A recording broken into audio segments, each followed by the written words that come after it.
Everyone, welcome back to the channel. Today it's Saturday the 1st of April. It's been raining all through the night and we had another calf early this morning, which is just over there, and I'll just show it you quickly. It's a new Aberdeen Angus cross. I really need to come in here with the Teagle and bed all this down, but literally there's our little calf just under there, literally born not that long ago. So it's a little heifer calf.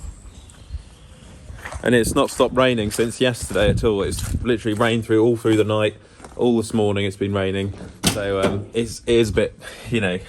I'm off to go and get some bales because I left some in the shed, which I've got to come out for tomorrow. So we're going to get some straw out today. Fire up the manatee. Flick the heater on. Close the vents. Try and defog the windscreen. Needs a service. Just booked it in to have it done next week. So finally get around to doing that. I need to put some fuel in this as well. And a bit of AdBlue. I'm going to leave it on so the cab can demist. I think the trouble is the rain's fogged all the cab up.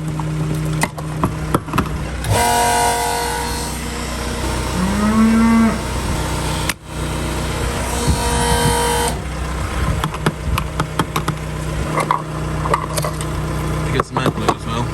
Got some in the workshop. Hello, Calves. Thinking, what's he doing now? What's he up to? Right, so when we put the attachments on, they flick the shut-off valve, so it's the hydraulic cylinder on the headstock.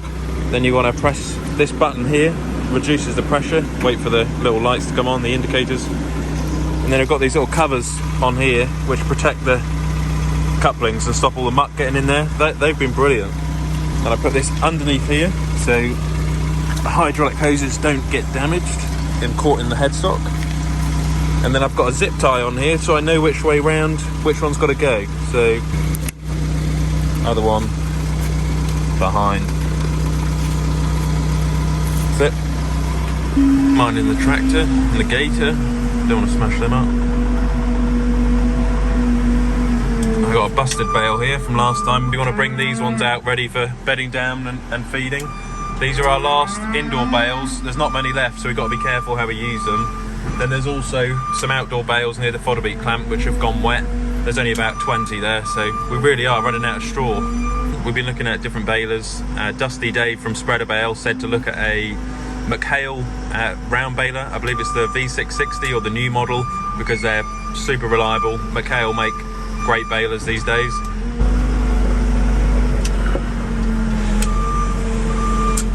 Should do it for now. We have to bring the indoor ones out so that we can use them. Easier to get when we go and bed down and feed up, stuff like that. So a bit of hay for Hector.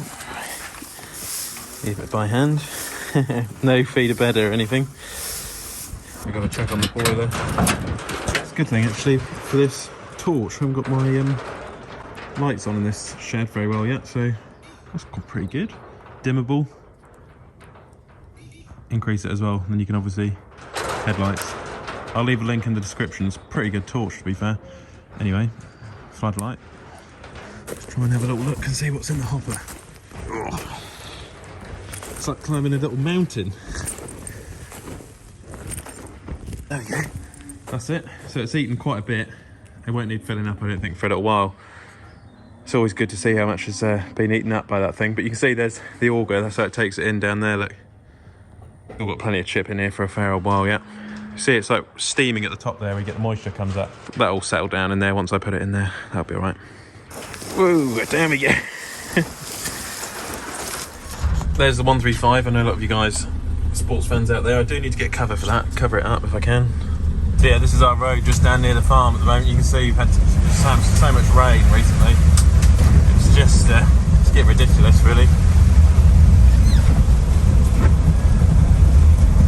Alright, we've just come out to this field to see whether or not the Agrifac, the Frontier sprayer, could spray the barley, because I think they were going to put the fungicides on, or the herbicides, the T1s, and unfortunately I think it's going to be too wet for them to get onto this field and do anything with it, unfortunately. So a little bit of a shame really. See this spring barley here, it's struggling a bit because of the wind and the wet weather at the moment, so it might be a little while yet until it gets out of the ground properly, but it doesn't look too bad. I have seen it going blue in places from the cold. One of the biggest problems you'll see down here, look, is where the deer started eating all the edges of the leaves off. So you have got a bit of a problem with deer on here as well now. Water deer and Chinese water deer and muntjac as well. But for the most part, once you get in the field, it's not too bad. The middle of it is mainly the headlands and some of the areas where the deer come across the road. So it's not actually looking too bad, all things considered. The drilling, I have to say, is really good, on point. See with that John Deere 8RX.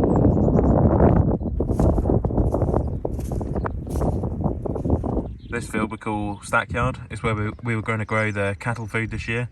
I think it's quite a way off growing anything in it yet. Plus side though, I've noticed the hedgerows have started to bud up a little bit now.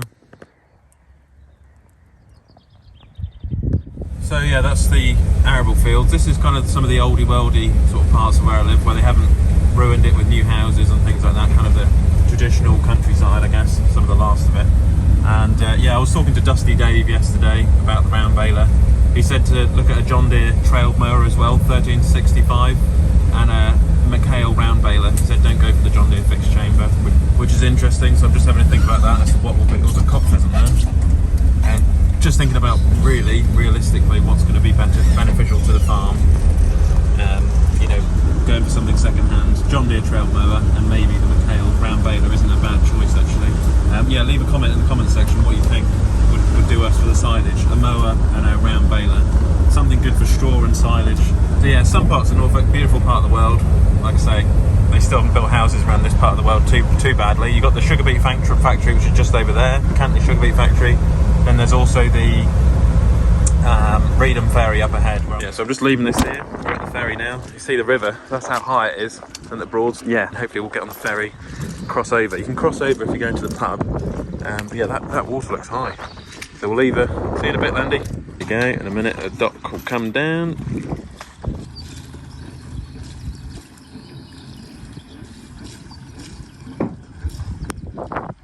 Alright, so leave the Landy behind. Yeah, hopped on. It's free if you, like I say, it's free if you go into the pub. If you're taking a car, I think it costs a few quid, something like that.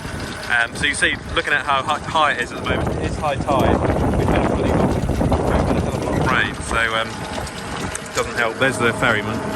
And yeah, crossing over. This is obviously the Broads. It's got like a hydraulic motor. It's like a hydrostatic hydraulic pump. Then it's on chains, and then it drags you across the water. I think it's been going for a long time. So yeah, you get people coming on boats and all sorts of things. It's really nice here in the summer.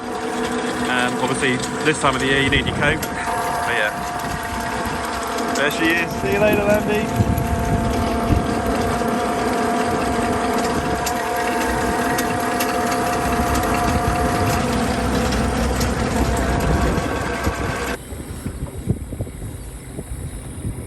Right, so I've just come into the pub now, got a shandy, and it's quite a nice old traditional pub to be fair. So yeah, it reminds me of the one of Lord of the Rings a little bit, the Prancing Pony, very traditional. And you see the ferry's just brought a car over now.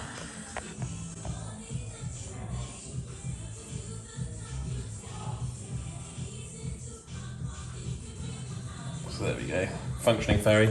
So yeah, with that, we've got some bad weather, but I just looked on the weather forecast, we've got some good weather ahead. So we've got another dry week, which will be brilliant. So finally, fingers crossed, we can get on with some jobs, get the cattle out before long, and be well away. So yeah, with that, thanks for watching, keep liking and subscribing, and I'll catch you in the next one. Click here to subscribe to the channel, and click here to watch another Olly's Farm video.